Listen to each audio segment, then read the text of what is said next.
Shikues të nderuar, ju përshëndes, jemi në minutat e ditarit informativ në RTS Gjirokastra, ku ndër të tjera sot të keni mundësinë të ndiqni. Turizmi rural në zonat e qarkut të Gjirokastrës po tërheq gjithnjë më shumë vizitor vendas dhe të huaj. Natyra e paprekur, objektet e kultit dhe mënyra tradicionale e jetesës së banorëve janë disa nga arsyet kryesore pse turistët e zgjedhin. Inteligjenca artificiale po përdoret gjithnjë më shumë nga qytetarët për të marrë këshilla shëndetësore. Mjekët në Sarandë thonë se disa pacientë janë konsultuar fillimisht me inteligjencën artificiale për shqetësimet e tyre. Ata e konsiderojnë të shqetësuese, pasi këshillat mjekësore duhet i jepen vetëm pas konsultës dhe diagnozës nga një mjek. Në Sarandë, prindrit po tregojnë gjithnjë më shumë skepticizëm ndaj vaksinimit të fëmijëve, gjë që ka shkaktuar vonesa në kalendarin e vaksinave. Mjekja pediatre Nilsa Shahini thekson rëndësinë e kryerjes së vaksinave në kohë dhe rekomandon që prindrit të konsultojnë me mjekun pediatër për çdo shqetësim. Në Delvin, Mariana Meçanit pasioni i saj për lulet i është kthyer në një mënyrë jetese. Çdo ditë ajo kujdeset për ambientet e shtëpisë dhe ndihmon motrën e saj në serën e familjes, ku kultivon në lloje të ndryshme lulesh. Ju njohim tani më gjërësisht. Turizmi rural në zonat e qarkut të Gjirokastrës po tërheq gjithnjë më shumë vizitorë vendas dhe të huaj. Natyra e paprekur, objektet e kultit dhe mënyra tradicionale e jetesës së banorëve janë disa nga arsyet kryesore pse turistët e zgjedhin. Operatorët turistik shprehen se rezervimet për këtë sezon kanë nisur më herët se vitet e kaluara dhe pritshmëritë janë për një rritje të numrit të vizitorëve. Natyra e paprekur, objektet e kultit dhe mënyra tradicionale jetesës së banorëve në zonat rurale të qarkut Gjirokastër po tërheqin gjithnjë më shumë vëmendjen e turistëve vendas dhe të huaj. Vizitorë që zgjedhin këto zona kërkojnë të përjetojnë nga afër traditat, historinë dhe kulturën e pasur. Më interesuar janë në zonën e Dropullit, pasi njihet që Dropulli ka një histori shumë të vjetër, kulturore, historike edhe okulte. Aty ka pasur më shumë interes nga të huajt që duan të eksplorojnë manastiret, monumentet arkeologjike e të tjerë. Turistët preferojnë një ndërthurje që kemi ne duke përfshirë kulturën vendase, traditën vendase, monumentet e kultit, bukuritë natyrore që zotëron ajo vend. Janë disa zona shumë interesante, siç është manastiri i Shëntriadës në Pepel, ku janë dhe liçena shumë të bukura, rezervuare më saktë. Fshati Selos, që ka një histori antike shumë të vjetër, peizazh shumë të bukur. Gjithashtu duke përfshirë dhe fshatin e Koshovicës, që është zona kufitare që njihet më pak qoftë nga vendasit, qoftë edhe nga të huajt. Interesi është për ecje me këmbë më shumë, sepse duke ecur me këmbë ti mund të shohësh më shumë, mund të vizitosh më shumë, mund të kapësh pamjet më të bukura që zotëron ajo zonë, mund të shohësh manastiret me historitë që ato pasqyrojnë. Kryesisht vijnë nga Europa qendrore dhe Europa veriore. Ata janë më të interesuar për pasuritë kulturore të vendit tonë. Në këtë fillim sezoni turistik pritshmëritë janë të larta. Sipas operatorëve të turizmit, rezervimet kanë nisur më herët se vitet e kaluara dhe numri turistëve pritet të jetë në rritje. Me pasqyrimin e shtigjeve të reja dhe me promovimin e këtyre zonave, shpresojmë që fluksi i turistëve ose interesi i tyre do jetë më i madh, krahasuar me vende të tjera. Kemi pasur kontakte me operatorë dhe agjenci të ndryshme si vendase dhe të huaja, të cilat kanë rezervuar shërbimet hiking kryesisht në këtë zonë. Turizmi rural në zonat e qarkut Gjirokastër po shndërrohet gjithnjë më shumë në një mundësi zhvillimi për komunitetin lokal, duke promovuar traditën, kulinarinë dhe mikpritjen karakteristike të banorëve të zonës. Inteligjenca artificiale po përdoret gjithnjë më shumë nga qytetarët për të marrë këshilla shëndetësore. Mjekët në Sarandë thonë se disa pacientë janë konsultuar fillimisht me inteligjencën artificiale për shqetësimet e tyre. Ata e konsiderojnë këtë shqetësuese, pasi këshillat mjekësore duhet i jepen vetëm pas konsultës dhe diagnozës nga një mjek.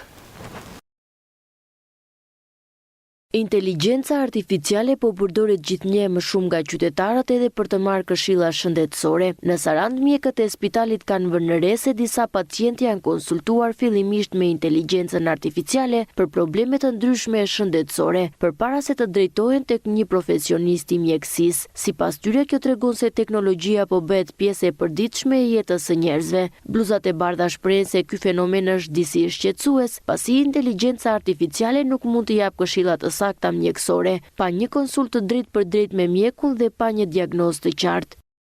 Kemi pasur raste, konsultojmë me ChatGPT-n, po duhet të kesh shumë kujdes. Duhet të kesh shumë kujdes sepse pavarësisht informacioneve që mund t'japi ChatGPT-ja, duhet patjetër konsultë e mjekut. Pjesa e njerëzore është e pazëvendësueshme në mjekësi.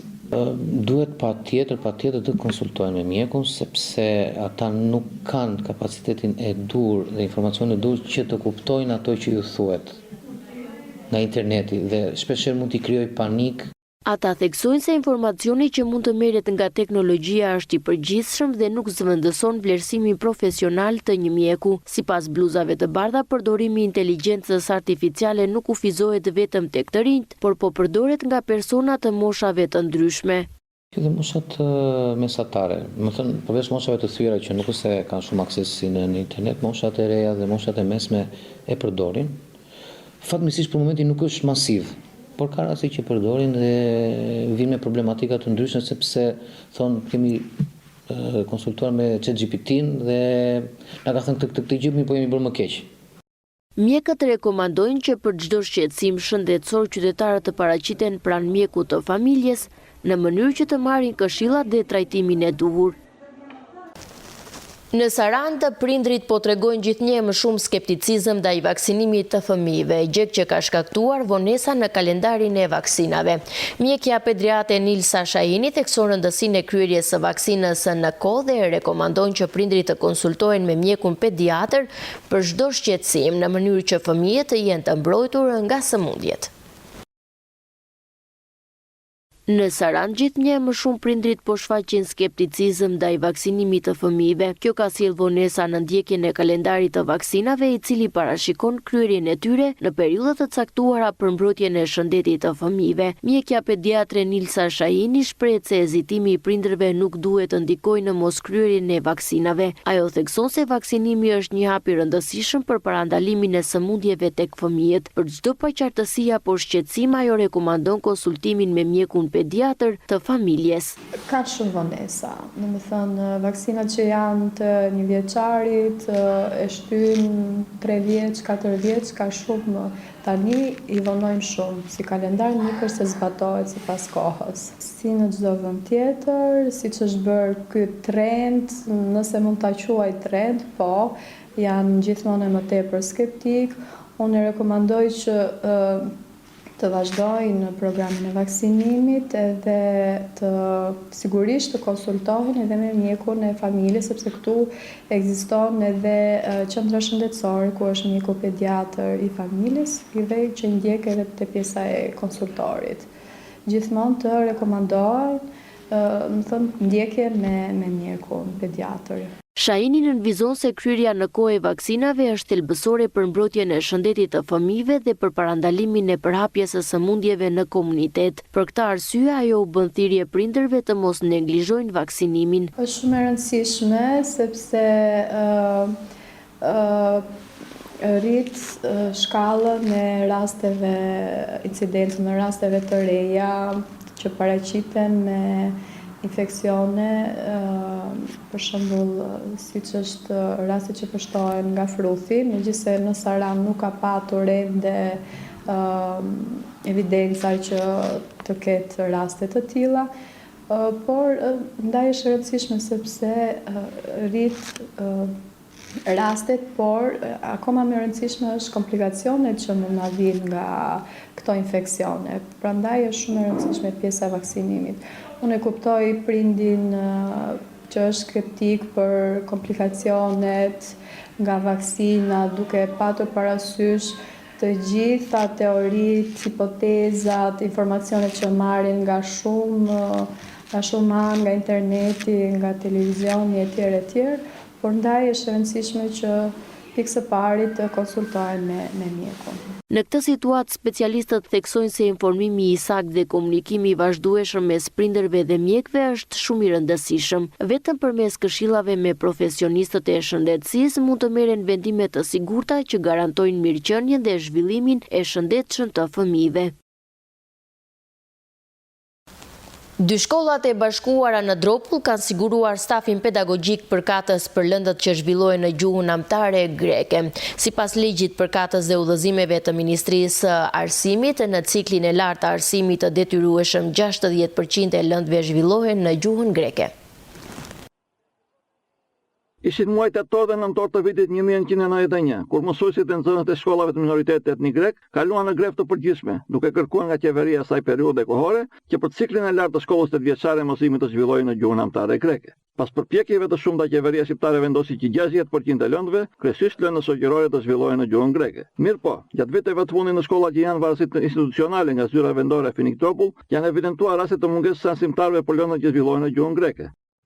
Raporti i lëndëve të gjuhës amtare greke dhe të gjuhës shqipe është bazuar në përputhje të gjithë ligjshmërisë, ligj 69, udhëzimi 531 të Ministrisë së Arsimit, ku janë të përcaktuara me ligj lëndët se cilat duhet të jepen shqip, që nga klasa e parë deri në klasën e 9 në arsimin e detyruar.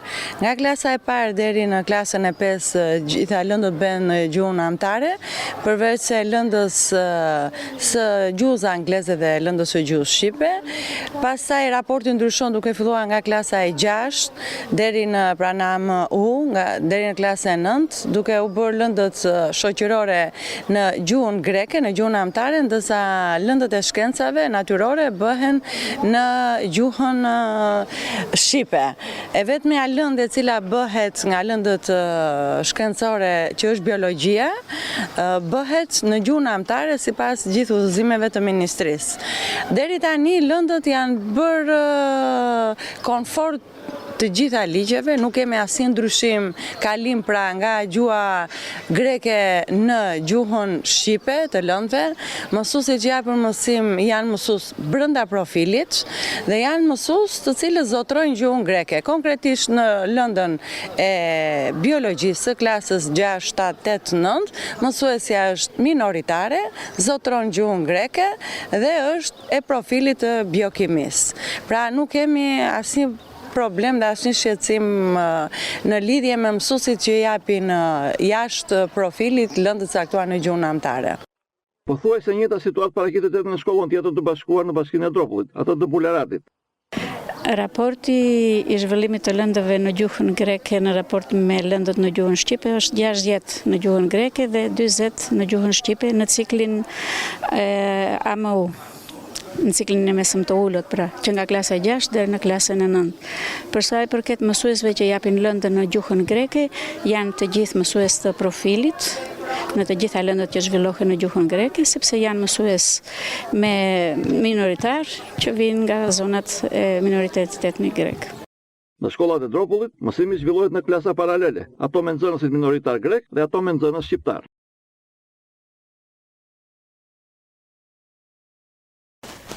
Në Delvin, Mariana me çanit pasioni i saj për lulet i është kthyer në një mënyrë jetese. Çdo ditë ajo kujdeset për ambientet e shtëpisë dhe ndihmon motrën e saj në serën e familjes, ku kultivon lloje të ndryshme lulesh.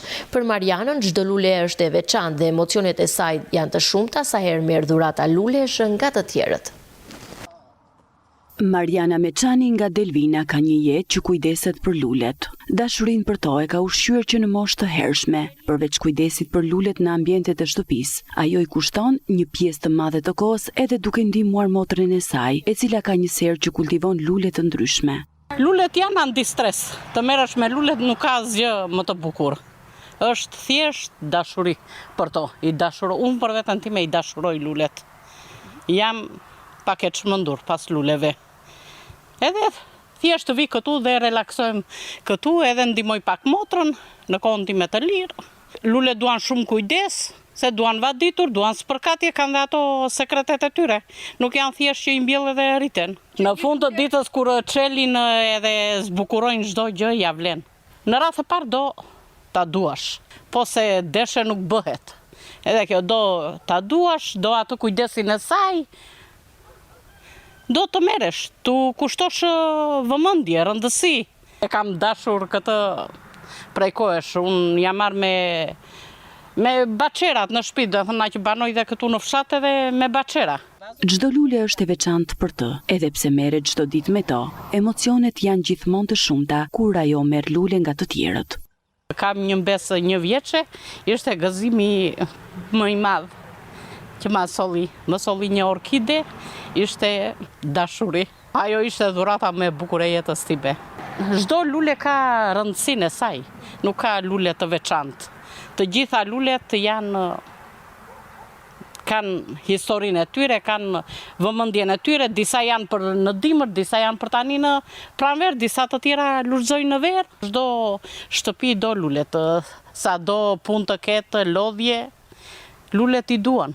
Mariana Meçani vazhdon çdo ditë të kujdeset për lulet me të njëjtin përkushtim dhe dashuri si në fillim. Për të, ato nuk janë thjesht bimë dekorative, por një pjesë e rëndësishme jetës së saj. Mes aromës dhe ngjyrave të shumta, Mariana gjen qetësi, ndërsa puna me lulet mbetet pasioni që e shoqëron çdo ditë. Ishim në minutat e ditarit informativ në RTS Gjirokastra. Unë ju falenderoj për vëmendjen, ju uroj shikim të këndshëm të programeve tona në vijim. Bashkë, mirupafshim.